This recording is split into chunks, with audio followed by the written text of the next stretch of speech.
24-এর ছাত্র নাগরিক অভ্যুত্থানে,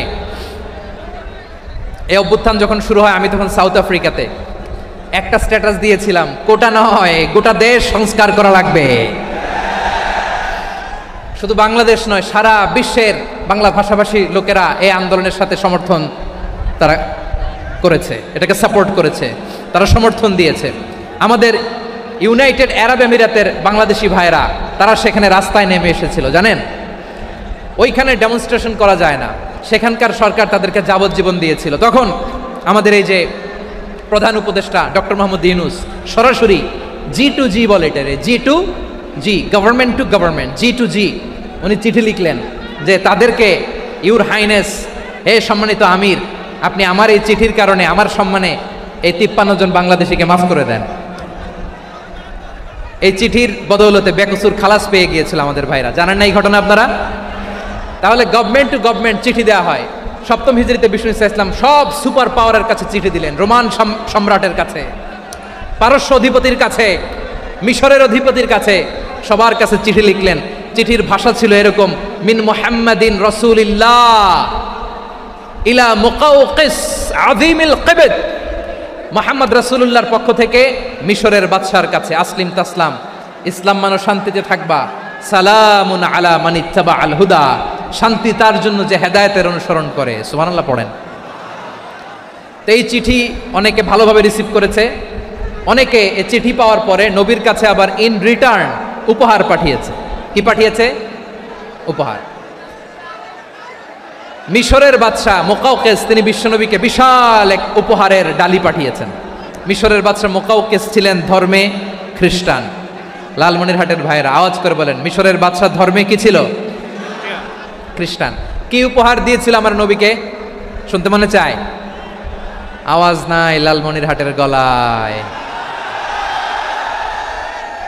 শুনতে মনে চায়? 1000 স্বর্ণমুদ্রা, 1000 স্বর্ণমুদ্রা। 2টা খ্রিস্টান দাসী, একজনের নাম মারিয়া বিনতে শামাউন আল কিবতিয়া, আরেকজনের নাম সিরিন বিনতে শামাউন আল কিবতিয়া। একজন খ্রিস্টান দাস 20 থান কাপড় জামা বানানোর জন্য, আমরা নবী যেন সেলাই করে জামা বানাতে পারে এজন্য 20 থান কাপড়, 20 থান ফাইন গার্মেন্ট, সুবহানাল্লাহ পড়বেন না? এরপরে একটা গাধা যেটার নাম ছিল উফাইর, আর একটা খচ্চর, এটার নাম ছিল দুলদুল। খচ্চর চেনেন? গাধা আর ঘোড়ার ক্রসিংয়ে যে প্রাণীটা দুনিয়াতে আসে ওটার খচ্চর বলে। তো এই যে সুপার পাওয়ার খ্রিস্টান বাদশার কাছে নবী চিঠি লিখলেন, ওই খ্রিস্টান বাদশা আমার নবীকে উপহার দিল, বিশ্বনবী এই উপহারগুলো সানন্দে গ্রহণ করেছে। সুবহানাল্লাহ পড়বেন না?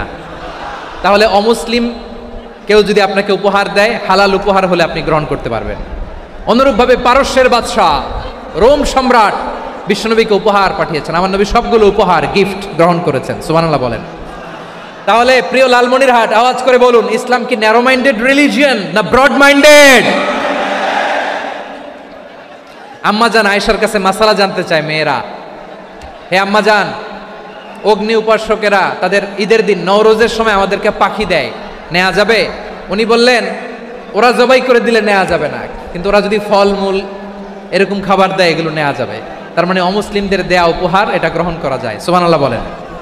শুধু তাই নয়, বিষ্ণু ঈসা ইসলাম অমুসলিমদের সাথে আর্থিক লেনদেনও করেছেন, ফিনান্সিয়াল ডিলিং করেছেন। অমুসলিমদের সাথে প্রয়োজনে আপনি ফিনান্সিয়াল ডিলিং করতে পারবেন। আমরা প্রায় দেখি বাজারের মিষ্টির দোকানগুলো আমার হিন্দু ভাইদের। লালমনিরহাটে মিষ্টির দোকান, দইয়ের দোকান কারা চালায়? হিন্দুরা চালায় না। তারপরে যে বারবার শপ, চুল কাটে যে নাপিত, অধিকাংশ নাপিতের দোকানে কারা? আমার হিন্দু ভাইরা। আপনি চুল কাটতে পারবেন কিনা? পারবেন কিনা বলেন? পারবেন। তার দোকান থেকে দই মিষ্টি কিনতে পারবেন কিনা? হ্যাঁ, আমার মুসলিম ভাইয়ের দোকান থাকলে ওইটারে আমি বেশি প্রায়োরিটি দিব, ঠিক কিনা? কিন্তু যদি তাদের সার্ভিস নিতে চান, প্রোডাক্ট নিতে চান, পারবেন। তার দলিল সহিহ বুখারী, আম্মা জান আয়েশা রাদিয়াল্লাহু তাআলা আনহা বলেন, ইশতারা রাসূলুল্লাহ সাল্লাল্লাহু আলাইহি ওয়াসাল্লাম মিন ইয়াহুদিয়িন তুআমান ওয়া রাহানাহু দিরআহু মিন হাদিদ। রাসূল সাল্লাল্লাহু আলাইহি ওয়াসাল্লাম এক ইহুদির কাছ থেকে, কার কাছ থেকে? সবাই বলে নাই কার কাছ থেকে? আমার নবী, পেয়ারা নবী এক ইহুদির কাছ থেকে জব কিনেছিল, জব, বার্লি, যেটা দিয়ে রুটি বানায়। ওই জবের দাম দেওয়ার টাকা পয়সা নবীর কাছে ছিল না, ফলে নবী ওনার একটা পোশাককে মর্গেজ রেখেছিলেন, মর্গেজ বন্ধক, যে এখন এটার দাম দিতে পারবো না, কয়েক কেজি বার্লি নিয়ে যাই আর বন্ধক হিসেবে আমার জামাটা রেখে গেলাম, যেই দিন দাম দিব ওই দিন জামাটা ছুটাই নিয়ে যাব। সুবহানাল্লাহ পড়বেন না? বাকিতে নিছিলেন, বাকিতে। দিরআহু মিন হাদিদ, লোহার তৈরি বর্ম, মানে যুদ্ধের পোশাক, লোহা দিয়ে বানানো। বিশ্বনবী বললেন কয়েক কেজি জব দাও, টাকাটা পরে দিব, এখন টাকা নাই, বন্ধক হিসেবে মর্গেজ হিসেবে আমার জামা রেখে গেলাম, যখন টাকা দিব জামা ছুটাই নিব। আওয়াজ করে বলতে হবে সুবহানাল্লাহ। এ থেকে বোঝা গেল অমুসলিমদের সাথে ফিনান্সিয়াল ডিলিং করা যায়, অর্থনৈতিক লেনদেন করা যায়, কেনাবেচা করা যায়, প্রোডাক্ট কেনা যায়। এমনকি আমাদের মসজিদে নববীতে বারান্দায় আপনার একটা অটোমেটিক ফ্লাইং আমব্রেলা দেখছেন? সূর্য যখন বাড়ে মসজিদে নববীর বারান্দায় ইয়ার্ডের মধ্যে অটোমেটিক্যালি কিছু আমব্রেলা আছে, শাঁ করে খুলে যায়, আর সূর্যের তাপ লাগে না। আবার সন্ধ্যাবেলায় এই আমব্রেলাগুলো ওরা ক্লোজ করে ফেলে, দেখেন নাই না? দেখছেন? এই মসজিদে নববীকে সর্বোচ্চ উন্নত মানের কনস্ট্রাকশন ইনফ্রাস্ট্রাকচারে ডেভেলপ করার জন্য কর্তৃপক্ষ কিছু অমুসলিম ইঞ্জিনিয়ারের, ডিজাইনারের সহায়তা নিয়েছিল। সুবহানাল্লাহ বলেন। কোন দলিলের ভিত্তিতে? এই দলিলের ভিত্তিতে যে বিষ্ণু ঈসা ইসলাম অমুসলিমদের সাথেও লেনদেন করেছেন। আওয়াজ করে বলতে হবে আল্লাহু আকবার। শুধু তাই নয়, ইন কেস অফ ইমার্জেন্সি, প্রয়োজনে ইসলামের খাতিরে, ইসলামকে সামনের দিকে এগিয়ে নিয়ে যাওয়ার জন্য অমুসলিমদের সাপোর্ট নেওয়া জায়েজ আছে। সুবহানাল্লাহ বলেন। অমুসলিমদের সাপোর্ট নেয়া, তাদের থেকে অর্থ নেয়া, পলিটিক্যাল সাপোর্ট, পলিটিক্যাল অ্যাসাইলাম নেওয়া জায়েজ আছে। আমাদের অনেক বিশ্ববরেণ্য দায়ীরা আমেরিকায় অস্থায়ীভাবে অ্যাসাইলাম নিয়ে থাকে, নিজের দেশে গেলে ফাঁসিতে ঝুলাই দিবে। যুগ যুগ ধরে দায়ীদের উপরে এরকম অত্যাচার আর নির্যাতন আছে না নাই? মিশরের অনেক দায়ীরা পাশ্চাত্যে যেয়ে থাকে, এই যে তারা পলিটিক্যাল অ্যাসাইলাম নিয়ে থাকে, রাজনৈতিক আশ্রয়, এটা জায়েজ আছে না? এটা যে জায়েজ আছে তার প্রমাণ স্বয়ং বিশ্বনবী সাল্লাল্লাহু আলাইহি ওয়াসাল্লাম পলিটিক্যাল সাপোর্ট নিয়েছিলেন অমুসলিমদের কাছ থেকে। সুবহানাল্লাহ বলেন। খুব মজাদার একটা ঘটনা, শুনবেন? আপনাদের আগ্রহ দেখে তো মনে হয় না শোনার ইচ্ছা আছে।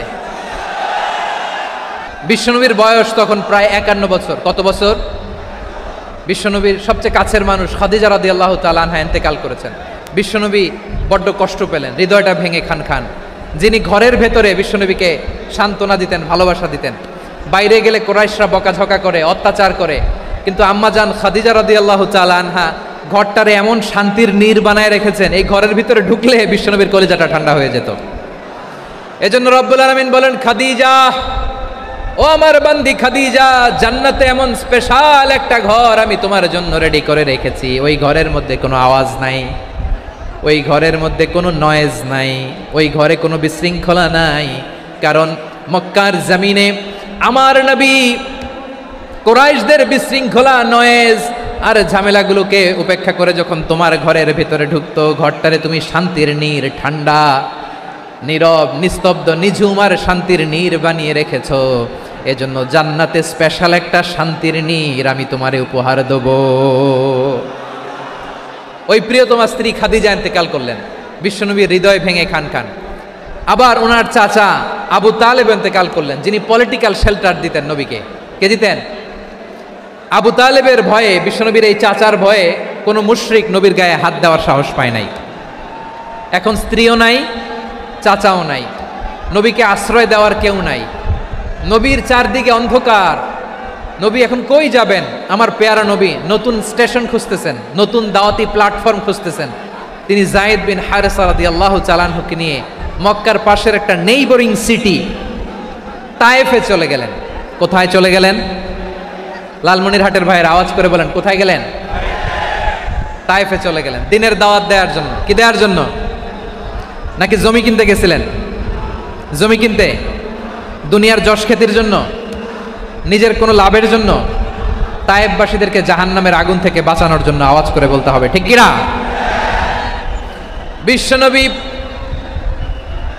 বিশাল মরুপথ, পাহাড়ি পথ পাড়ি দিয়ে তায়েফের মরুজমিনে গেলেন কোরআনের দাওয়াত নিয়ে, ইমানের দাওয়াত নিয়ে। কিন্তু তায়েফের লোকেরা বিশ্বনবীর দাওয়াতকে শুধু প্রত্যাখ্যান করেই থামে নাই, তারা বিশ্বনবীর সাথে অত্যন্ত খারাপ আচরণ করেছে, বিশ্বনবীকে শারীরিকভাবে হেনস্থা করেছে, আমার নবীকে শারীরিকভাবে অত্যাচার করেছে, আমার পেয়ারা নবীর গায়ে পাথর মেরেছে, বিশ্বনবীর গা বেয়ে ঝরঝর করে রক্ত ঝরেছে, নবী জামিনের মধ্যে লুটিয়ে পড়েছেন, আবার মেরেছে, আবার নবী হাঁটতে শুরু করলেন, পেছন থেকে আবার মেরেছে, আবার নবী রক্তাক্ত হয়ে জামিনের মধ্যে লুটিয়ে পড়লেন, আবার মেরেছে। বিশ্বনবীর মতো এত সুশ্রী মানব, বিশ্বনবীর মতো এত শুভ্র মানব, বিশ্বনবীর মতো এমন চমৎকার দেহাবয়ব দিয়ে রব্বুল আলামিন কাউকে বানান নাই। এরকম চমৎকার মানুষটাকে তারা তায়েফের ওই জমিনে রক্তাক্ত করেছে। বিশ্বনবী দুনিয়ার কোনো স্বার্থের জন্য সেখানে যান নাই, নিজের কোনো লাভের জন্য, প্রাপ্তির জন্য যান নাই, তায়েফবাসীদের জাহান্নামের আগুন থেকে বাঁচাতে গিয়েছেন। ঠিক কিনা বলেন? খেয়ে না খেয়ে দিনী প্রচারের কাজে নিজেকে দিয়েছ বিলিয়ে, তায়েফের কাফিরেরা চিনল না সে আলো, দুষ্ট ছেলেদের পিছু দিল লেলিয়ে, পাথরের আঘাতে ক্ষত বিক্ষত হয়ে সারা শরীর থেকে রক্ত ঝরে। হে রাসূল তোমাকে ভুলি আমি কেমন করে, হে রাসূল তোমাকে ভুলি আমি কেমন করে। পারেন না আপনারা? ধরুন আমার সাথে। হাজার ব্যথা বেদনার পরে ফিরে আসনি তুমি আপন ঘরে, দিনের আলো তুমি ছড়িয়ে দিতে, চলে গেলে মদিনায় মক্কা ছেড়ে। হে রাসূল তোমাকে ভুলি আমি কেমন করে, হে রাসূল তোমাকে ভুলি আমি কেমন করে। ঠিক কিনা বলেন? প্রিয় ভাইরা, তায়েফের ছেলেরা নবীকে রক্তাক্ত করলো। আমার নবী কই যাবে? কই যাবে? মক্কায় জায়গা নাই, তায়েফে জায়গা নাই। তায়েফ থেকে ভারাক্রান্ত মন নিয়ে আমার নবী মক্কায় ফিরে আসলেন। বিশ্বনবী মক্কায় ঢুকতে পারেন না। মক্কার মরুভূমির দিকে তাকিয়ে, উপত্যকার দিকে তাকিয়ে বিশ্বনবী ধা ধা করে কাঁদেন, ঝরঝর করে নবীর চেহারা মোবারক থেকে চোখের পানিগুলো বেয়ে বেয়ে পড়ে। আমার জন্মস্থান, আমার শৈশব, কৈশোর, যৌবন কেটেছে এই মক্কায়, আমার এলাকায় আমি ঢুকতে পারি না। বিশ্বনবী মক্কার অনতি দূরে দাঁড়িয়ে জায়েদকে পাঠালেন, জায়েদ যাও দেখো কেউ আমাকে সাপোর্ট করার মতো আছে কিনা, যাও অমুকের কাছে যাও। জায়েদ গেলেন, তারাও প্রত্যাখ্যান করে ফিরিয়ে দেয়। বিশ্বনবী বললেন যাও অমুক লোকের কাছে যাও, তিনিও প্রত্যাখ্যান করে ফিরিয়ে দিলেন। কেউ বিশ্বনবীকে আশ্রয় দিতে রাজি হয় না।